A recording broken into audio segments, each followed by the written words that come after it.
nimewaita hapa kuzungumza na nyie na kupitia kwenu kuzungumza na Watanzania. Ndugu wananchi wenzetu wa Tanzania, huu ni msimamo wa chama chenu, Chama cha Demokrasia na Maendeleo Chadema, kuhusu kilichoitwa uchaguzi wa tarehe 29 Oktoba mwaka 2025. Msimamo huu umetokana na kikao cha kamati kuu ambao mimi kwa niaba ya kamati kuu ya chama nitausoma neno kwa neno mbele yenu.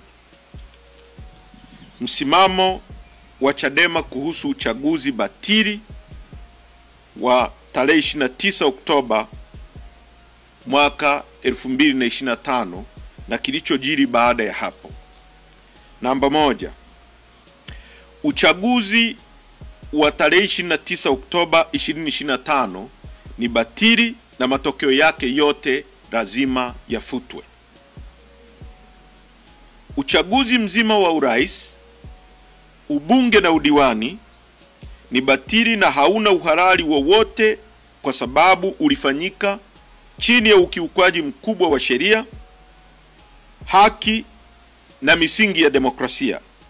Chadema inasisitiza kufutwa mara moja kwa matokeo yote ya uchaguzi na kuvunjwa kwa kinachoitwa Tume Huru ya Uchaguzi INEC, kwa sababu tume hiyo haina uhuru kuanzia uteuzi wa wajumbe wa tume, muundo wa tume na majukumu yake.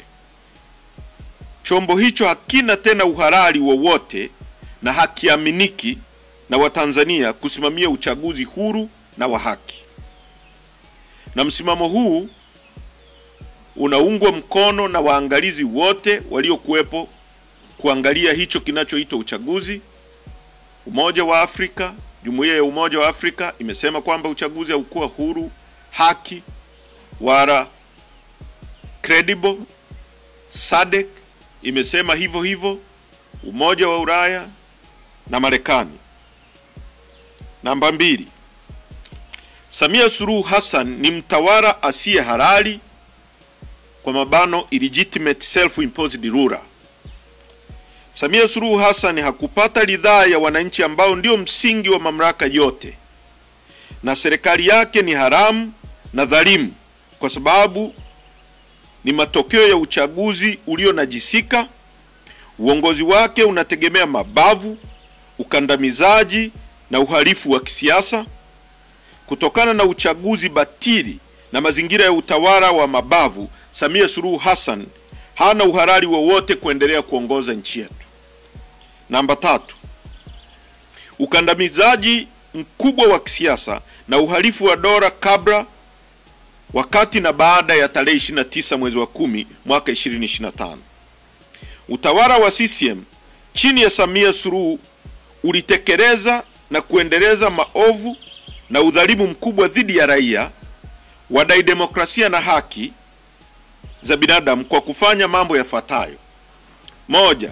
Kukamatwa kwa mwenyekiti wa chama taifa ndugu Tundu Antipas Lissu na kufunguliwa kesi ya uongo ya uhaini. 2. Chadema kuzuiwa kufanya shughuli zake halali za kisiasa kinyume na katiba ya Jamhuri ya Muungano wa Tanzania na sheria za nchi, pamoja na kufungiwa akaunti zake zote za benki na chama kuzuiwa kutumia mali zake. 3. Udhibiti wa uhuru wa vyombo vya habari vya ndani kwa kuchuja taarifa zinazotoka kwenda kwa umma na mara nyingine kufungiwa kabisa kurusha habari zozote kwa umma. 4. Kutumia mahakama kutoa hukumu zenye kuonea na kukandamiza viongozi wa vyama vya upinzani ili kufanya vyama vya upinzani vishindwe kutimiza wajibu na shughuli zake za kisiasa. 5. Kutekwa na kupotezwa kwa wanachama na Watanzania ambao hawajapatikana hadi leo. 6. Kuzimwa kwa mitandao ya kijamii na internet nchi nzima. 7. Kuwekwa amri batili ya kutotoka nje, yani curfew, nchini kote baada ya saa 12 za jioni. 8. Kupigwa risasi na kuuawa kwa Watanzania wakati wa uchaguzi. 9. Viongozi na wanachama wa Chadema kukamatwa na kufunguliwa kesi za uongo za jinai kutokana na msukumo wa kisiasa. 10. Wananchi kunyimwa miili ya wapendwa wao na kushindwa kuwafanyia maziko yanayostahili. 11. Kuhakikisha kukosekana kwa uwazi wa waangalizi wa kimataifa EU, UN na vyombo vya habari vya kimataifa kama vile CNN, BBC, DW na Al Jazeera. Pamoja na hayo, ripoti za AUEM, SADC, EOM na East Africa Community zinaonesha wazi ukosefu wa uwanja sawia na uhalali wa uchaguzi.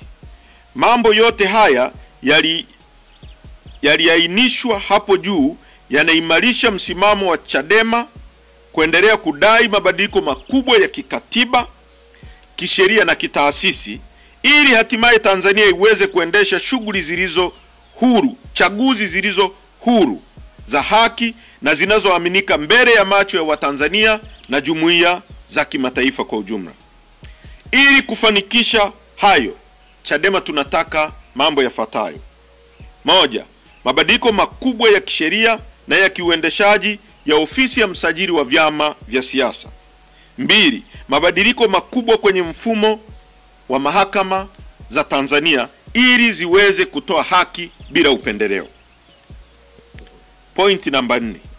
Mauaji ya halaiki, utekaji, kupotezwa na ukatili mkubwa uliofanywa na serikali.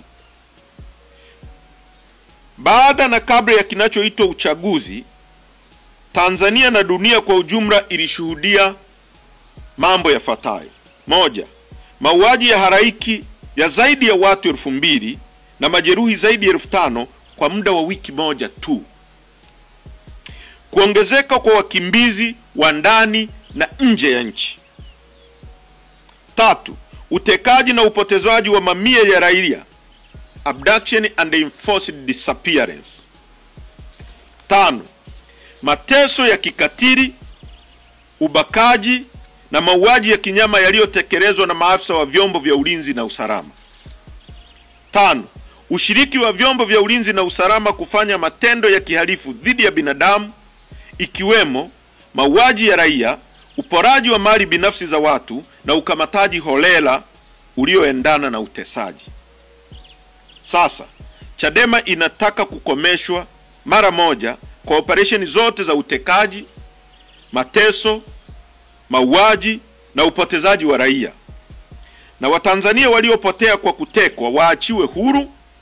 Tunasisitiza kuwasilishwa na kukabidhiwa kwa familia zote miili ya wapendwa wao waliouawa kabla, wakati na baada ya tarehe 29 mwezi wa 10 ili hatimaye miili hiyo izikwe kwa heshima na desturi za Kitanzania.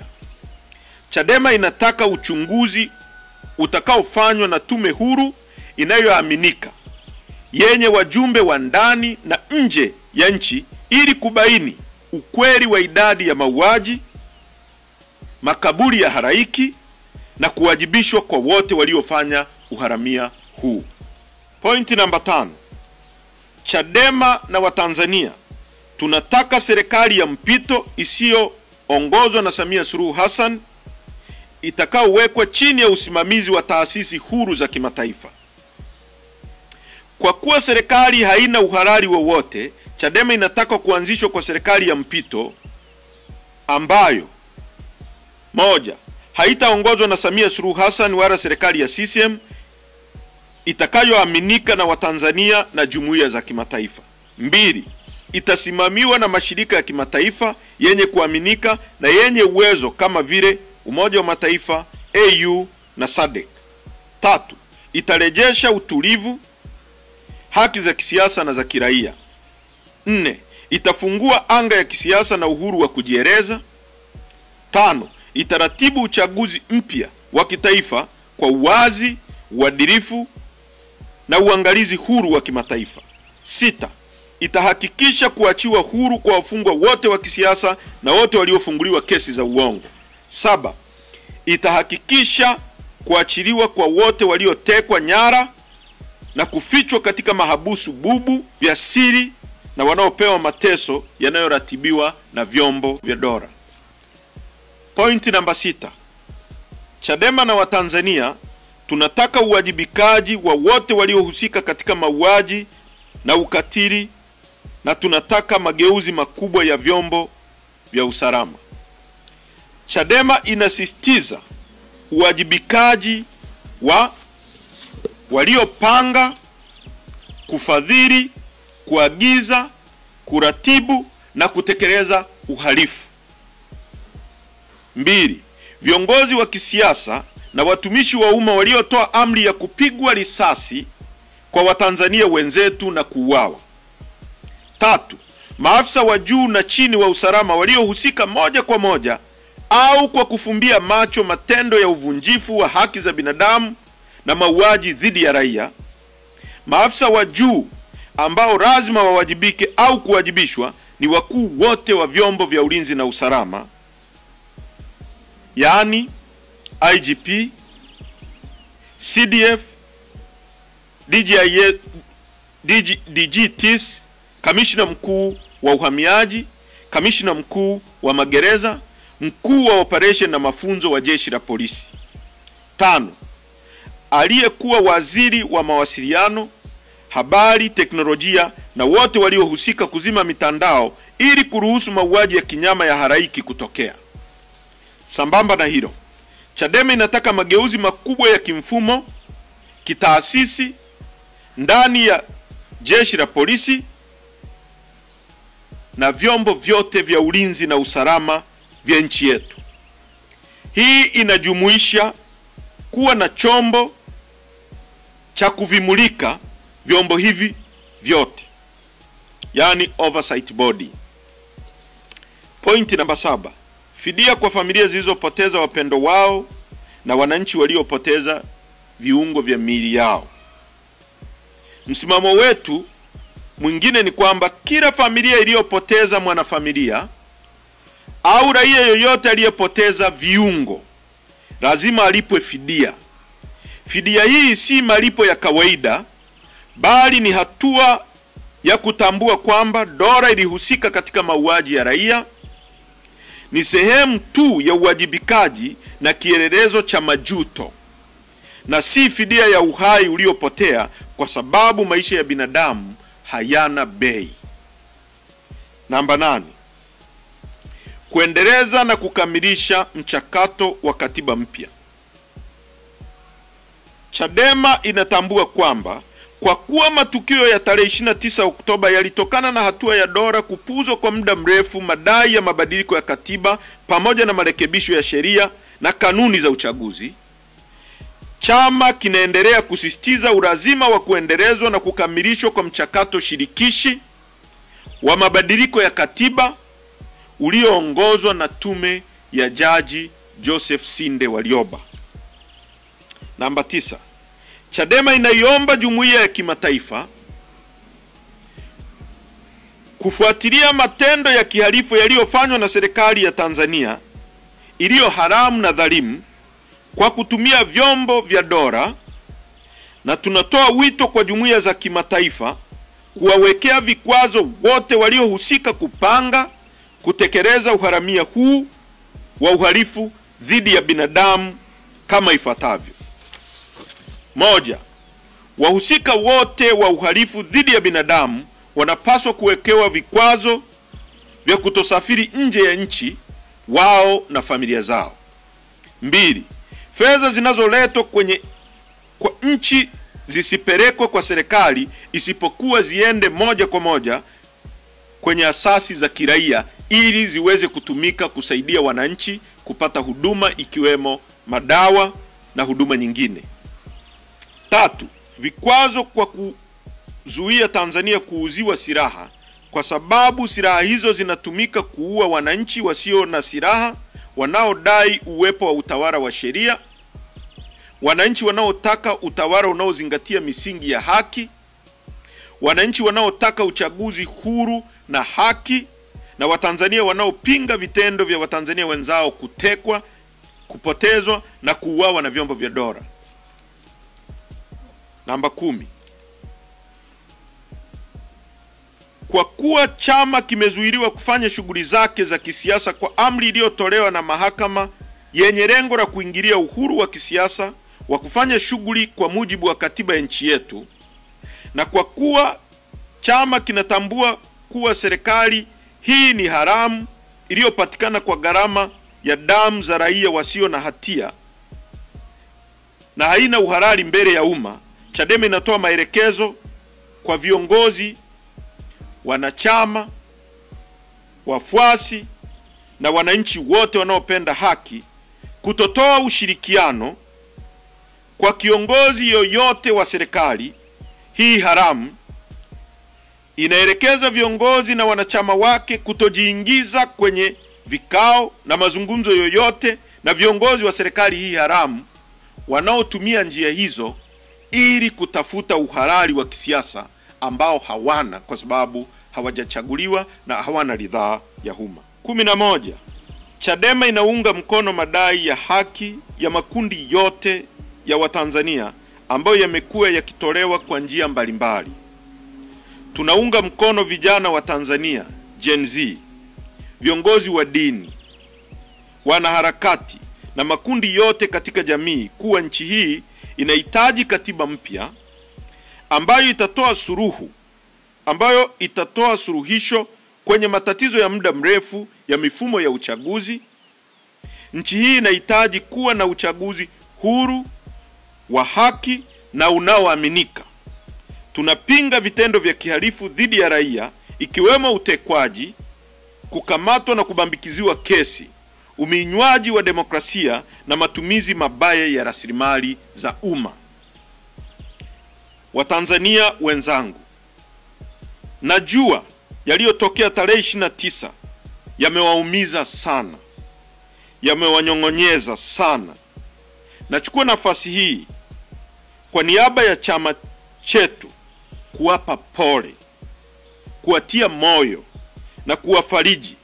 Yote mliokuwa mnapigania ni halali na ni ya haki. Mmepoteza vijana wenu, mmepoteza viungo na wengine wamepoteza mali zao. Poleni sana. Poleni sana. Na yote haya yana mwisho na tutashinda kwa pamoja. Asante sana. Huo ni Mheshimiwa John Heche akisema kwamba wanataka serikali ya mpito. Akizungumza na waandishi wa habari kwa niaba ya wananchi wa Tanzania, John Heche ameweza kusema kwamba wanataka serikali ya mpito kwani serikali ya Mama Samia Suluhu inawadhulumu wananchi. Akizungumza tu kwa mfano kwa kushikwa kwake aliyekuwa mwaniaji wa rais Tundu Lissu, akisema kwamba hizo tu ni baadhi tu za wale watu ambao waliweza kunyanyaswa kikatiba, na ameweza kuzungumza mambo mengi ambayo umeweza kuyasikia kwenye hiyo clip ambayo umetoka kuyatazama sasa hivi. Sijui una maoni gani kuhusiana na alichosema John Heche kwa niaba ya chama cha Chadema, akizungumzia tu kwa niaba ya wanachama cha Chadema. Sijui una maoni gani kuhusiana na walichosema chama cha Chadema? Kama uko na maoni niachie hapo kwenye comment section. Kama hujasubscribe na kuomba uweze kusubscribe, finya notification bell ndio wakati wote tunapata habari kama hizi unakuwa wa kwanza kuzipata. Kama unaweza kumbuka hivi majuzi kulikuwa na uchaguzi ambayo iliweza kuwa na utata, jambo ambalo wengi hawakufurahishwa, waliweza kughadhabishwa na tokeo, na wametaka tume ya uchaguzi INEC iweze kuvunjwa ili iweze kuwa tume ya huru. Niachie maoni yako hapo kwenye comment section ili tuweze kuwa mbele pamoja. Asante sana kwa wakati wako.